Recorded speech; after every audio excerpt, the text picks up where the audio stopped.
Guys, ಎಲ್ರಿಗೂ ನಮಸ್ಕಾರ. So ಇವತ್ತು ನಾನು ನಿಮ್ಮ ಮುಂದೆ ತುಂಬ ಇಂಪಾರ್ಟೆಂಟ್ ವಿಡಿಯೋನ ತಂದಿದ್ದೀನಿ. ಸೊ ಚಾಯ್ಸ್ 1 ಸೆಲೆಕ್ಟ್ ಮಾಡಿದಾಗ ಆಪ್ಷನ್ ಎಂಟ್ರಿನಲ್ಲಿ ನೆಕ್ಸ್ಟ್ ಏನೇನು ಪ್ರೊಸೀಜರ್ಸ್ ಬರುತ್ತೆ, ಸೊ ನಿಮ್ಗೆ ಏನು ಗೊತ್ತಿರಬೇಕು, ನೀವು ಏನೇನು ಮಿಸ್ಟೇಕ್ ಮಾಡ್ತೀರಾ, ಸೊ ಯಾವ ಥರ ನಡೆಯುತ್ತೆ, ಏನೇನು ಪ್ರೊಸೀಜರ್ಸ್ ಅಂತ ಇವತ್ತಿನ ವಿಡಿಯೋದಲ್ಲಿ ಕಂಪ್ಲೀಟಾಗಿ ಎಕ್ಸ್ಪ್ಲೇನ್ ಮಾಡ್ತೀನಿ. ಸೊ ವಿಡಿಯೋನ ಎಲ್ಲೂ ಸ್ಕಿಪ್ ಮಾಡದೆ ಎಂಡ್ ತನಕ ನೋಡಿ. ಸೊ ವಿತ್ ಎಕ್ಸಾಂಪಲ್ಸ್ ನಾನು ಇವತ್ತು ನಿಮಗೋಸ್ಕರ ತೋರಿಸ್ತಾ ಇದ್ದೀನಿ. ಸೊ ಈ ವಿಡಿಯೋ ನಿಮ್ಗೆ ಇಷ್ಟ ಆಗಿದ್ರೆ ಒಂದು ಲೈಕ್ ಮಾಡಿ. ಅದಾದಮೇಲೆ ವೀಡಿಯೋಸ್ನ ತುಂಬ ಜನ ನೋಡ್ತಿದ್ದೀರಾ, ಬಟ್ ಸಬ್ಸ್ಕ್ರೈಬ್ ಆಗ್ತಿರೋರು ತುಂಬ ಕಮ್ಮಿ ಇದ್ದೀರಾ. ಸೊ ನೀವು ಸಬ್ಸ್ಕ್ರೈಬ್ ಆಗಿಲ್ಲ ನನ್ನ ಚಾನಲ್ಗೆ ಅಂದರೆ ಈ ಥರ ಇಂಪಾರ್ಟೆಂಟ್ ನೋಟಿಫಿಕೇಷನ್ಸ್ ಮತ್ತು ಅಪ್ಡೇಟ್ಸ್ ಮತ್ತು ವೀಡಿಯೋಸ್ನ ಮಿಸ್ ಮಾಡ್ಕೋತೀರಾ. ಸೊ ಈಗಲೇ ಹೋಗಿ ನನ್ನ ಚಾನಲ್ನ ಸಬ್ಸ್ಕ್ರೈಬ್ ಮಾಡ್ಕೊಳ್ಳಿ. ಸೊ ಚಾಯ್ಸ್ 1 ಯಾರು ಸಿಲೆಕ್ಟ್ ಮಾಡ್ತಾರೆ ಆಪ್ಷನ್ ಎಂಟ್ರಿಲಿ?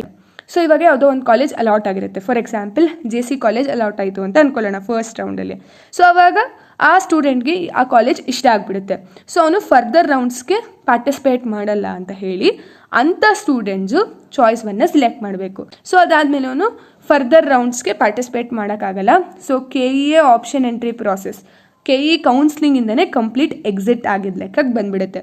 ಸೊ ಇವಾಗ ನೀವು ಆಪ್ಷನ್ ಎಂಟ್ರಿನ ಮಾಡ್ತೀರಾ. ಸೊ ಆಪ್ಷನ್ ಎಂಟ್ರಿ ಮಾಡಿ ಆದಮೇಲೆ 2 to 3 days ಆದಮೇಲೆ ನಿಮಗೆ ರಿಸಲ್ಟ್ಸ್ ಬರುತ್ತೆ. ಇವಾಗ ನೀವು ಇಲ್ಲಿ ಆಪ್ಷನ್ಸ್ನೆಲ್ಲ ಕೊಟ್ಟಿರ್ತೀರ. So out of that many options ನಿಮ್ಗೊಂದು ಕಾಲೇಜ್ ಅಲಾಟ್ ಆಗುತ್ತೆ. ಸೊ ಅದ್ರ ರಿಸಲ್ಟ್ ಇಲ್ಲಿ ಬರುತ್ತೆ. ಫಾರ್ ಎಕ್ಸಾಂಪಲ್ಗೆ SJC ಕಾಲೇಜ್ ನಿಮಗೆ ಅಲಾಟ್ ಆಗಿದೆ ಅಂತ ಅಂದ್ಕೊಳ್ಳೋಣ. ಸೊ ಆವಾಗ ನಿಮಗೇನಾದ್ರು SJC ಕಾಲೇಜ್ ಇಷ್ಟ ಆಗಿದ್ದರೆ ಸೊ ನೀವು ಚಾಯ್ಸ್ 1ನ ಚಾಯ್ಸ್ ಎಂಟ್ರಿಲಿ ಆಪ್ಟ್ ಮಾಡ್ತೀರಾ. ಸೊ ಅಡ್ಮಿಷನ್ ಸೆಕ್ಷನ್ ಕೆಳಗಡೆ ಈ ಥರ ಚಾಯ್ಸ್ ಎಂಟ್ರಿ ಅನ್ನೋ ಲಿಂಕ್ನ ರಿಲೀಸ್ ಮಾಡಿರ್ತಾರೆ. ಸೊ ಅದಾದಮೇಲೆ ನೀವು ಆ ಲಿಂಕ್ನ ಕ್ಲಿಕ್ ಮಾಡಿದಾಗ ಸೊ ಈ ಥರ 4 ಚಾಯ್ಸಸ್ನ ಕೊಟ್ಟಿರ್ತಾರೆ. ಸೊ ಪ್ರತಿಯೊಂದು ಚಾಯ್ಸಸ್ಸು ಏನು ರೀಸನ್ ಅಂತ ಕೋಟ್ ಮಾಡಿರ್ತಾರೆ ಅದ್ರ ಕೆಳಗಡೆ. ಸೊ ನಿಮ್ಗೆ ಈ ಕಾಲೇಜ್ ಇಷ್ಟ ಆಗಿರೋದ್ರಿಂದ ನೀವು ಅಡ್ಮಿಷನ್ ತೊಗೋತೀರಾ. ನೆಕ್ಸ್ಟ್ ಯಾವುದೇ ಪ್ರಾಸೆಸ್ಸಲ್ಲಿ ನೀವು ಪಾರ್ಟಿಸಿಪೇಟ್ ಮಾಡಲ್ಲ ಅನ್ನೋ ಕಾರಣದಿಂದ ನೀವು ಚಾಯ್ಸ್ 1ನ ಕ್ಲಿಕ್ ಮಾಡ್ತೀರಾ.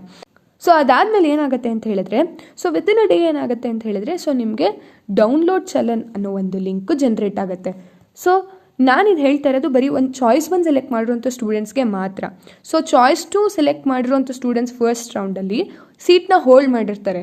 ಅದ್ರ ಕಾರಣದಿಂದ ಅವರು ಈ ಡೌನ್ಲೋಡ್ ಚಲನ್ ಅನ್ನೋ ಲಿಂಕ್ ಅವ್ರಿಗೆ ಬರಲ್ಲ, ಯಾಕಂದರೆ ಅವ್ರು ಫೀಸ್ನ ಪೇ ಮಾಡಲ್ಲ, ಸೀಟ್ನ ಹೋಲ್ಡ್ ಮಾಡ್ಕೊಂಡಿರ್ತಾರೆ. ಸೊ ಚಾಯ್ಸ್ 2 ಅವರು ಏನು ಮಾಡಬೇಕು ಅಂತ ನೆಕ್ಸ್ಟ್ ವೀಡಿಯೋಸಲ್ಲಿ ನಾನು ಇನ್ನೊಂದು ವೀಡಿಯೋನ ಮಾಡ್ತೀನಿ. ಸೊ ಅದರಲ್ಲಿ ನಿಮಗೆ ಎಕ್ಸ್ಪ್ಲೇನ್ ಮಾಡ್ತೀನಿ. ಸೊ ಇದು ಬರೀ ಚಾಯ್ಸ್ 1 ಅವ್ರಿಗೆ ಮಾತ್ರ. ಸೊ ಡೌನ್ಲೋಡ್ ಚಲನ್ ಅಂತ ಒಂದು ಲಿಂಕ್ ಬರುತ್ತೆ. ಸೊ ಆ ಡೌನ್ಲೋಡ್ ಚಲನ್ ಅನ್ನೋ ಲಿಂಕ್ ಮೇಲೆ ನೀವು ಕ್ಲಿಕ್ ಮಾಡಿದಾಗ ಏನಾಗುತ್ತೆ ಅಂತ ಹೇಳಿದ್ರೆ, ಸೊ ಇಲ್ಲಿ ನೋಡಿ ನೀವು ಫೀಸ್ ಎಷ್ಟು ಪೇ ಮಾಡಬೇಕು ಅಂತ ಇಲ್ಲಿ ತೋರಿಸ್ತಾ ಇರುತ್ತೆ. 63,000 ಅಂತ ತೋರಿಸ್ತಾ ಇದೆ. ಸೊ ನೀವು ಯಾವಾಗ ಚಲನ್ನ ಡೌನ್ಲೋಡ್ ಲಿಂಕ್ ಮೇಲೆ ಕ್ಲಿಕ್ ಮಾಡ್ತೀರಾ ಸೊ ಅವಾಗ ನಿಮ್ಗೆ ಈ ಥರ ರೇಡಿಯೋ ಬಟನ್ಸ್ ಆಪ್ಷನ್ ಬರುತ್ತೆ. ಅಂದರೆ ನಿಮ್ದು ಯಾವುದೇ ಬ್ಯಾಂಕ್ ಅಕೌಂಟಿಂದ ICICI ಬ್ಯಾಂಕ್ ಅಥವಾ HDFC ಬ್ಯಾಂಕಿಗೆ KEA ಬ್ಯಾಂಕಿಗೆ ಅಮೌಂಟ್ನ ಪೇ ಮಾಡ್ತಿದ್ದೀರಾ ಅಂತ ನೀವು ಒಂದು ಚಲನ್ನ ಡೌನ್ಲೋಡ್ ಮಾಡ್ಕೋತೀರಾ. ಸೊ ಇಲ್ಲಿ ಯಾವುದಾದ್ರೂ ನಿಮಗೆ ಯಾವ್ದು ಬೇಕೋ ಆ ರೇಡಿಯೋ ಬಟನ್ನ ಕ್ಲಿಕ್ ಮಾಡಿ, ಈ ಡೌನ್ಲೋಡ್ ಬಟನ್ನ ಕ್ಲಿಕ್ ಮಾಡಿ. ಸೊ ಈ ಡೌನ್ಲೋಡ್ ಬಟನ್ನ ಕ್ಲಿಕ್ ಮಾಡಿದಾಗ ನಿಮಗೆ ಚಲನ್ ಡೌನ್ಲೋಡ್ ಆಗುತ್ತೆ. ಸೊ ನೋಡಿ ಗೈಸ್, ಚಲನ್ ಈ ಥರ ಇರುತ್ತೆ. So bank copy, candidate copy ಮತ್ತು KEA ಕಾಪಿ, ಈ ಥರ 3 ಕಾಪಿ ಒಂದೇ PDF ಅಲ್ಲಿ ಬಂದಿರುತ್ತೆ. ಸೊ ನೀವು ಏನು ಮಾಡಬೇಕಾಗಿಲ್ಲ, ಈ 3 ಕಾಪಿನ ಬ್ಯಾಂಕಿಗೆ ತೊಗೊಂಡೋಗಿ, ನಿಮ್ದು ಯಾವ್ದಾದ್ರು ಬ್ಯಾಂಕಿಗೆ ತೊಗೊಂಡೋಗಿ, ಸೊ ನಿಮ್ಮ ಸೈನ್ ಆಗಿರಬೇಕು ಇಲ್ಲಿ. ಅದಾದಮೇಲೆ ಅವರು ಇಲ್ಲಿ ನಿಮಗೆ ಸೀಲು ಸೈನು ಹಾಕ್ಕೊಡ್ತಾರೆ. ಬ್ಯಾಂಕ್ ಕಾಪಿನ ಮಾತ್ರ ಅವ್ರು ಇಸ್ಕೋತಾರೆ. ಸೊ ಈ ಕ್ಯಾಂಡಿಡೇಟ್ ಕಾಪಿ ಮತ್ತು KEA ಕಾಪಿ ಏನಿದೆ, ಸೊ ಇದನ್ನು ನೀವು ಅಡ್ಮಿಷನ್ ಪ್ರಾಸೆಸ್ ಟೈಮಲ್ಲಿ, ಅಂದರೆ ನೀವು ಯಾವಾಗ ಕಾಲೇಜ್ಗೆ ಹೋಗ್ತೀರಾ KEAಗೆ ದುಡ್ಡು ಕೊಟ್ಟು, ಸೊ ಅವಾಗ ಇದನ್ನು ತೊಗೊಂಡು ಹೋಗ್ಬೇಕಾಗಿರುತ್ತೆ. ಸೊ KEA ಕಟ್ಟಾದ್ಮೇಲೆ ಬ್ಯಾಂಕಿಗೆ ಹೋಗಾದ್ಮೇಲೆ ಈ 2 ಕಾಪಿನ ಹುಷಾರಾಗಿ ಇಟ್ಕೊಂಡಿರಿ. ನೀವು ಚಲನ್ನ ಡೌನ್ಲೋಡ್ ಮಾಡ್ಕೊಂಡು ಬಂದು ಆದಮೇಲೆ, ದುಡ್ಡು ಕಟ್ಟಾದಮೇಲೆ, ಸೊ ನಿಮಗೆ ಈ ಪೇಮೆಂಟ್ ಹಿಸ್ಟ್ರಿ ಲಿಂಕು ಬ್ಲ್ಯಾಕ್ ಆಗಿಬಿಡುತ್ತೆ. ಅದಾದಮೇಲೆ ಈ ಬ್ಯಾಲೆನ್ಸ್ ಫೀಸ್ ಏನಿರುತ್ತೆ ಇದು 0 ಆಗಿರುತ್ತೆ. ಸೊ ಆವಾಗ ಏನು ನಿಮಗೆ ಕನ್ಫರ್ಮ್ ಆಗುತ್ತೆ ಅಂತ ಹೇಳಿದ್ರೆ ನಿಮ್ಮ ದುಡ್ಡು KEAಗೆ ತಲುಪಿದೆ ಅಂತ. ಅಂದರೆ ನೀವು ಮಾಡಿದ ತಕ್ಷಣ ಆಗಿಬಿಡಲ್ಲ, ಬ್ಯಾಲೆನ್ಸ್ ಫೀಸ್ 0, ಸ್ವಲ್ಪ ಟೈಮ್ ತೊಗೊಳುತ್ತೆ. ಯಾಕಂದರೆ ನಿಮ್ಮ ಬ್ಯಾಂಕಿಂದ KEA ಅವ್ರಿಗೆ ಅಮೌಂಟ್ ಹೋಗಬೇಕಲ್ವಾ, ಸೊ ಅಲ್ಲಿ ಸ್ವಲ್ಪ ಟೈಮ್ ತೊಗೊಳುತ್ತೆ.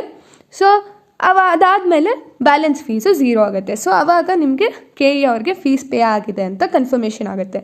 ಸೊ ಯಾವಾಗ KEA ಅವ್ರಿಗೆ ನಿಮ್ಮ ಫೀಸ್ ಹೋಗಿ ತಲುಪುತ್ತೆ, ಅದಾಗ್ತಿದ್ದಂಗೆ ಈ ಪ್ರಿಂಟ್ ಅಡ್ಮಿಷನ್ ಆರ್ಡರ್ ಅನ್ನೋ ಲಿಂಕು ಅವೈಲೇಬಲ್ ಆಗುತ್ತೆ.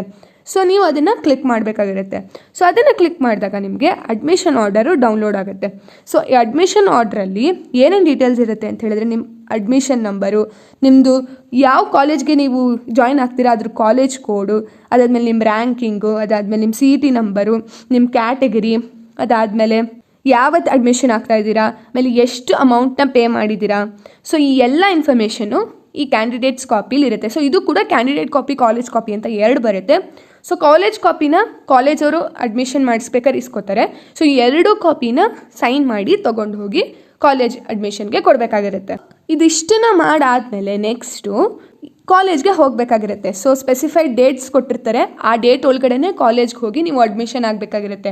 ಆ ಡೇಟ್ ಒಳಗಡೆ ಹೋಗಿ ಅಡ್ಮಿಷನ್ ಆಗಲಿಲ್ಲ ಅಂದರೆ ನಿಮಗೆ ಸಿಕ್ಕಿರೋಂಥ ಸೀಟು ಮತ್ತೆ ವಾಪಸ್ KEAಗೆ ಪೂಲನ್ನಾಗಿಬಿಡುತ್ತೆ. ಸೊ ನಿಮಗೆ ಸಿಕ್ಕಿರೋ ಸೀಟ್ನ ನೀವು ಕಳ್ಕೊಂಡು ಬಿಡ್ತೀರಾ. ಸೊ ಕೊಟ್ಟಿರೋಂಥ ಸ್ಪೆಸಿಫೈಡ್ ಡೇಟ್ಸಲ್ಲೇ ಹೋಗಿ ಕಾಲೇಜ್ಗೆ.